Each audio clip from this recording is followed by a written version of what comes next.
ಹೊಳೆನರಸೀಪುರ ಪಟ್ಟಣದ ತಾಲೂಕು ಪತ್ರಕರ್ತರ ಸಂಘದ ಕಚೇರಿಯಲ್ಲಿ ಬಿಜೆಪಿ ಮಂಡಲ ನಿಕಟಪೂರ್ವ ಅಧ್ಯಕ್ಷ ಮಳಲಿ ನಾರಾಯಣ್ ಉಪಸ್ಥಿತಿಯಲ್ಲಿ ಸುದ್ದಿಗೋಷ್ಠಿ ಆಯೋಜನೆ ಮಾಡಲಾಗಿತ್ತು.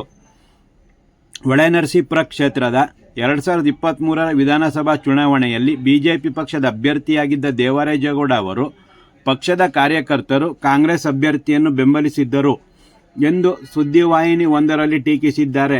ಪಕ್ಷದ ನಾಯಕರ ಆದೇಶಗಳ ವಿರುದ್ಧ ನಡವಳಿಕೆ ಮತ್ತು ಅನುಕೂಲ ಸಿಂಧು ರಾಜಕಾರಣ ಮಾಡುತ್ತಿರುವ ದೇವರಾಜೇಗೌಡರ ವರ್ತನೆಯಿಂದ ಪಕ್ಷದ ವರ್ಚಸ್ಸಿಗೆ ಇನ್ನೂ ಹೆಚ್ಚಿನ ಡ್ಯಾಮೇಜ್ ಆಗುವ ಮುನ್ನ ಪಕ್ಷದಿಂದ ಉಚ್ಚಾಟಿಸುವಂತೆ ಬಿಜೆಪಿ ಮಂಡಲ ನಿಕಟಪೂರ್ವ ಅಧ್ಯಕ್ಷರಾದ ಮಳಲಿ ನಾರಾಯಣ್ ರಾಜ್ಯಾಧ್ಯಕ್ಷರಲ್ಲಿ ಮನವಿ ಮಾಡಿದರು. ನಂತರ ಮಾತನಾಡಿ, ಚುನಾವಣೆಯ ಸಂದರ್ಭದಲ್ಲಿ ಪಕ್ಷದ ಚುನಾವಣಾ ಪ್ರಚಾರ ಸಮಿತಿ ಆದೇಶಗಳನ್ನು ಪಾಲನೆ ಮಾಡದೆ ಅವರು ಕೋವಿಡ್ ಸಂದರ್ಭದಲ್ಲಿ ಹಲವು ಜನಪರ ಕಾರ್ಯಗಳನ್ನು ಮಾಡಿದ್ದೇನೆ ಎಂದು ಸುಳ್ಳು ಹೇಳುತ್ತಾ ಕೇಂದ್ರದಲ್ಲಿ ಪ್ರಧಾನಿ ಮೋದಿಜಿಯವರ ಸಾಧನೆ ಹಾಗೂ ರಾಜ್ಯದಲ್ಲಿ ಮಾಜಿ ಮುಖ್ಯಮಂತ್ರಿ ಯಡಿಯೂರಪ್ಪನವರ ಸಾಧನೆಗಳ ಪ್ರಚಾರ ಮಾಡದೆ ಇವರು ಪಕ್ಷದ ವರ್ಚಸ್ಸಿಗೆ ಕುಂದು ಉಂಟು ಮಾಡುವ ರೀತಿಯಲ್ಲಿ ಕೈಗೊಂಡ ಏಕಪಕ್ಷೀಯ ವರ್ತನೆಯಿಂದ ನಮ್ಮ ಕ್ಷೇತ್ರದಲ್ಲಿ ಬಿಜೆಪಿ ಸೋಲುಂಡಿತು ಎಂದರು. ಕಳೆದ ಲೋಕಸಭಾ ಚುನಾವಣೆಯಲ್ಲಿ ಜೆಡಿಎಸ್ ಜೊತೆ ಪಕ್ಷದ ವರಿಷ್ಠರು ಮಾಡಿಕೊಂಡ ಹೊಂದಾಣಿಕೆ ಮತ್ತು ನೀಡಿದ ಆದೇಶದಂತೆ ನಾವುಗಳು ಚುನಾವಣಾ ಪ್ರಚಾರದಲ್ಲಿ ತೊಡಗಿಸಿಕೊಂಡಿದ್ದೆವು. ಆದರೆ ಪಕ್ಷದ ವರ್ಚಸ್ಸಿಗೆ ಧಕ್ಕೆ ತರುವ ರೀತಿಯಲ್ಲಿ ಮೈತ್ರಿ ಅಭ್ಯರ್ಥಿಯ ವಿರುದ್ಧ ಬಂಡಾಯ ಅಭ್ಯರ್ಥಿಯನ್ನು ಕಣಕ್ಕೆ ಇಳಿಸುತ್ತೇನೆ ಎಂದು ಮಾಧ್ಯಮದ ಮೂಲಕ ಹೇಳಿಕೆ ನೀಡಿ ಮತದಾರರಲ್ಲಿ ಗೊಂದಲ ಉಂಟು ಮಾಡಿದ್ದಾರೆ. ಆದ್ದರಿಂದ ನಮ್ಮ ಮಂಡಳದ 50ಕ್ಕೂ ಹೆಚ್ಚು ಕಾರ್ಯಕರ್ತರು ಬೆಂಗಳೂರಿಗೆ ತೆರಳಿ ದೇವರಾಜೇಗೌಡರ ವಿರುದ್ಧ ಶಿಸ್ತು ಕ್ರಮ ಕೈಗೊಂಡು ಪಕ್ಷದಿಂದ ಉಚ್ಚಾಟಿಸುವಂತೆ ವಿನಂತಿಸುತ್ತೇವೆ ಎಂದರು. ರಾಜ್ಯ ಪರಿಷತ್ ಮಾಜಿ ಸದಸ್ಯರಾದ ಎನ್ ರಾಜು, ಹಳೇಕೋಟೆ ಮಹಾಶಕ್ತಿ ಕೇಂದ್ರದ ಮಾಜಿ ಅಧ್ಯಕ್ಷರಾದ ಹರಿಹರಪುರ ವೆಂಕಟೇಶ್ ಸುದ್ದಿಗೋಷ್ಠಿಯಲ್ಲಿ ಉಪಸ್ಥಿತರಿದ್ದರು. ಅಧ್ಯಕ್ಷರಾದಂತಹ ನಮ್ಮ ಹರಿಹರಪುರ ವೆಂಕಟೇಶ್ ಅವರು ಉಪಸ್ಥಿತಿದ ಅವರಿಗೂ ಸಹ ಸ್ವಾಗತವನ್ನು ಬಯಸ್ತಿದ್ದೇನೆ. ಇವತ್ತಿನ ಪತ್ರಿಕಾಗೋಷ್ಠಿಯ ವಿಚಾರ ಅಂದರೆ ಕಳೆದ ವಿಧಾನಸಭೆ ಚುನಾವಣೆಯ ಅಭ್ಯರ್ಥಿಯಾಗಿದ್ದಂಥ ನಮ್ಮ ದೇವರಾಜೇಗೌಡರು ಈಗ ಮೊನ್ನೆ ಗುರುವಾರಲೂ ಬುಧವಾರಲೂ ಇರಬೇಕು ಒಂದು BBC ಅಂತ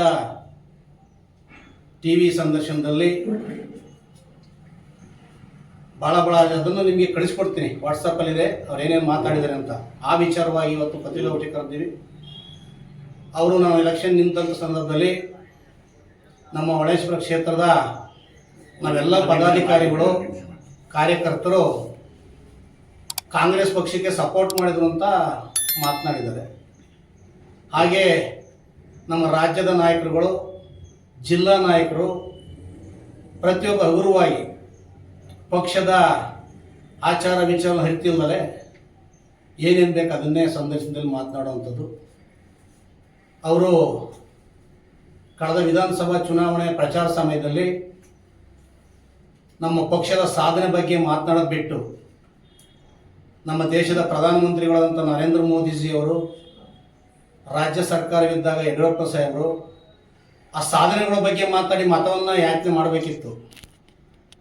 ಬೇಕಾದಷ್ಟು ವಿಚಾರಗಳಿದ್ದು ನರೇಂದ್ರ ಮೋದಿಯವರು ನಮ್ಮ ರೈತರಿಗೆ ಕಿಸಾನ್ ಸಮ್ಮಾನ್ ಯೋಜನೆಯಡಿ ವರ್ಷಕ್ಕೆ ಒಬ್ಬರು ಖಾತೆದಾರಿಗೆ 6,000, ಯಡಿಯೂರಪ್ಪನವರು ರಾಜ್ಯ ಸರ್ಕಾರದಿಂದ 4,000, 10,000 ಪ್ರತಿ ವರ್ಷ ಒಬ್ಬರು ಖಾತೆದಾರಿಗೆ ಆಗ್ತಾಯಿದ್ರು. ಮತ್ತು ಜಲ್ ಜೀವನ್ ಮಿಷನ್ ಕುಡಿಯೋ ನೀರಿನ ಇವತ್ತು ಮನೆಗೆ ನಲ್ಲಿಯನ್ನು ಹಾಕಿರುವಂಥದ್ದು, ಕಿಸಾನ್ ಸಮ್ಮಾನ್ ಕಾರ್ಡ್ ಇರ್ಬೋದು, ಆಯುಷ್ಮಾನ್ ಭವ ಕಾರ್ಡ್ ಇರ್ಬೋದು, ಈ ಥರ ಇನ್ನೂ 10 ಹಲವಾರು ಯೋಜನೆಗಳನ್ನ ನಾವು ಪತ್ರಿಕೆಯಲ್ಲಿ ಅವರು ಕೊಟ್ಟಿದ್ರು ನಮಗೆ ಕರಪತ್ರವನ್ನು.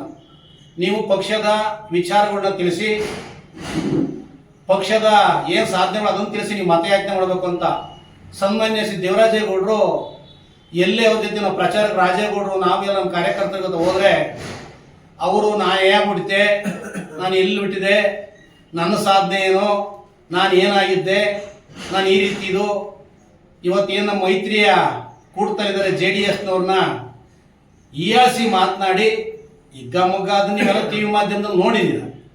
ಈ ರೀತಿ ಮಾತಾಡ್ತಿದ್ದಾರಂತರು ಏಕಾಏಕಿ ಈಗ ಜ್ಞಾನೋದಯವಾಗಿದೆ ಅವರಿಗೆ. JDS ಪಕ್ಷವನ್ನು ಅವ್ರು ಯಾವಾಗ ಏನು ಅಂತ ಗೊತ್ತಿಲ್ಲ. ನಾವು ಸಹ ಮೈತ್ರಿ ಪಕ್ಷದಲ್ಲಿ ಅಂಗಪಕ್ಷದಲ್ಲಿ ನಾವು ಇದ್ದೀವಿ. ನಾವು ಅದನ್ನು ಕಳೆದ ಲೋಕಸಭಾ ಚುನಾವಣೆಯಲ್ಲಿ ಪಾಲನೆ ಮಾಡಿದ್ದೇವೆ. ನಾವು ನಮ್ಮ ಪಕ್ಷ ಹೇಳ್ದಂಗೆ ನಡ್ಕೊಂಡಿದ್ದೇವೆ. ನಾವು ಮೈತ್ರಿ ಅಭ್ಯರ್ಥಿ ಪರವಾಗಿ ಮತವನ್ನು ಕೇಳಿದ್ದೇವೆ. ನಾವು ಮೈತ್ರಿ ಅಭ್ಯರ್ಥಿ ಪರವಾಗಿ ಮತವನ್ನು ಸಹ ಹಾಕಿದ್ದೇವೆ. ನಮ್ಗೆ ಯಾರು ಸಹ ಜಿಲ್ಲೆಯವರೆಲ್ಲ ರಾಜ್ಯದವರಲ್ಲಿ ಪಕ್ಷದ ಶಿಸ್ತನ್ನ ಕಾಪಾಡಬೇಕು ಅಂತ ಹೇಳಿರ್ತು, ವಿರುದ್ಧವಾಗಿ ಅಂತಲ್ಲ. ಇವ್ರು ಇಲ್ಲದ ಸಲದ ಪೊಳ್ಳು ಮಾತುಗಳನ್ನ ಆಡ್ತಾ ಪಕ್ಷದ ರಾಜ್ಯ ನಾಯಕರು ಜಿಲ್ಲಾ ನಾಯಕರುಗಳನ್ನೆಲ್ಲ ಟೀಕೆ ಮಾಡ್ತೀವಿ. 2 ಸಲ ಆಗಿದೆ ಇವ್ರದ್ದು, ನಾವು ನೋಡ್ಕೊಂಡಿದ್ವಿ. ಅದಕ್ಕಾಗಿ ಇವ್ರನ್ನ ಪಕ್ಷದಲ್ಲಿ ಇಟ್ಕೊಂಡ್ರೆ ಇಂದು ತುಂಬಾ ಡ್ಯಾಮೇಜು. ಇಂಥವ್ರನ್ನ ಪರಿಸ್ಥಿತಿಯಿಂದ ಪಕ್ಷದಿಂದ ಹೊರಗೆ ಉಚ್ಚಾಟಿಸ್ಬೇಕು. ಇವ್ರನ್ನ ಯಾವುದೇ ಕಾರಣಕ್ಕೂ ಇಟ್ಕೊಳ್ಳೋದು. ಕಾರ್ಯಕರ್ತರ ಬಗ್ಗೆ ಇಷ್ಟೊಂದು ಹಗುರವಾಗಿ ಮಾತಾಡಿ ತುಂಬಾ ವಿಷಯ ದೇವರಾಜೇಗೌಡರು ಮಾತಾಡಲಿ, ಬರಲಿ ಮುಖಾಮುಖಿ, ನಾವು ಕೂತ್ಕೋತೀವಿ. ಅವ್ರು ಹೇಳಿದ್ದಾರೆ, ಕೆಲವು ವಿಡಿಯೋಸ್ ಕ್ಲಿಪ್ ಇದೆ, ಕಾಂಗ್ರೆಸ್ ಅಭ್ಯರ್ಥಿಗೆ ವಿಧಾನಸಭೆ ಚುನಾವಣೆ ಮಾಡಿದ್ದಾರೆ, ದುಡ್ಡು ತಗೊಂಡಿದ್ದಾರೆ, ಇದೆಲ್ಲ ಇದೆ. ದಯವಿಟ್ಟು ಇದ್ರೆ ದೇವರಾಜೇಗೌಡ ತಂದು ಇಡೀ, ನಾವು ಬಂದು ನಿಂತ್ಕೋತೀವಿ, ಮುಖಾಮುಖಿ ಆಗೋಣ, ಪತ್ರಿಕಾಗೋಷ್ಠಿಯಲ್ಲಿ ಆಗೋಣ. ನೀವು ಏನೇನು ಮಾಡಿದ್ರಿ ಅಂತ ನಾವು ಸಹ ಹೇಳ್ತೀವಿ.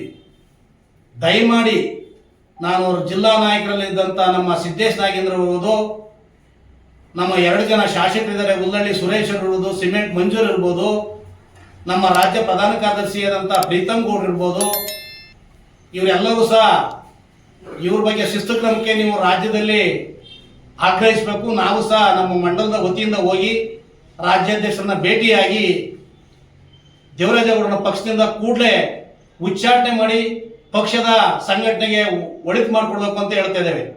ಕಳೆದ ವಿಧಾನಸಭಾ ಚುನಾವಣೆಯಲ್ಲಿ ಯಾವುದೇ ಕಾರ್ಯ